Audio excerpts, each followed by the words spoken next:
वसी शाह कहते हैं, जन्नत न दी मुझे तो दोज़ख भी न लूँगा, मोमिन तो नहीं था तो काफिर भी नहीं था। जॉन एलिया कहते हैं, हमने किए गुनाह तो दोज़ख मिले हमें, दोज़ख का क्या गुनाह कि दोज़ख को हम मिले।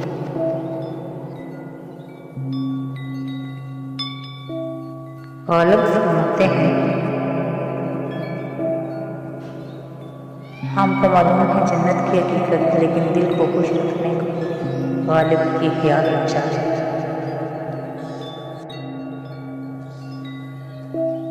और इल्लामा इकबाल क्या ही फरमाते हैं,